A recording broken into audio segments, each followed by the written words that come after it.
Здравейте, приятели от моята кухня! Днес ще споделя с вас най-вкусната рецепта за пролетен свеж боб. Необходими продукти: зелен лук от градината, червени и зелени чушки, пресен домат.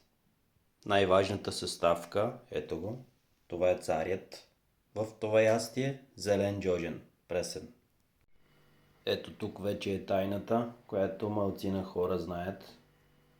Обелките от лука и от моркова се превръщат в чудесен бульон, в който си варим боба. Без никакви химикали, без никакви изкуствени бульончета. Това нещо предава фантастичния вкус, като от боба на вашата баба. Когато вече виждаме тази бяла пяна, това означава, че скорбелата се отделя от боба и тази първа вода задължително се хвърля, за да нямаме подуване в стомаха. Измиваме боба и вече го варим в бульона до готовност.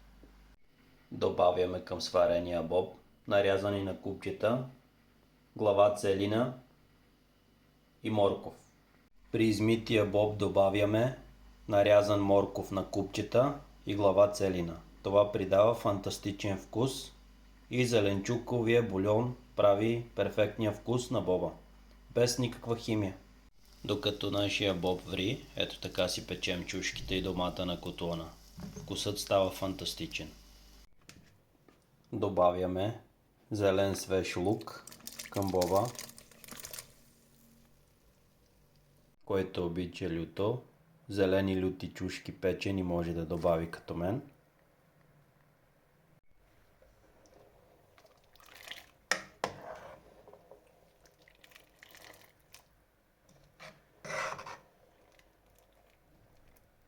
Печените чушки и домати, ето с този прибор, който е на баба ви. 90% съм сигурен, че не сте чували за такова нещо. Казва се тушник или клъцник. Ето по този начин се накълцват печените чушки и домати. Пак повтарям, не се нарязват, а се накълцват. Когато бобът се свари напълно, добавяме накълцаните чушки и домати. И оставаме да ври до готовност. Бобът е вече готов. В момента се е получило така наречената чорба по манастирски. Боб чорба. Ако искате да се получи боб яхния, ви трябва една запръшка с червен пипер и брашно. Това е всичко. Лесно и вкусно. Аз обичам запръшката с масло. Който обича, може да си я прави с слънчогледова олия. Въпрос на вкус.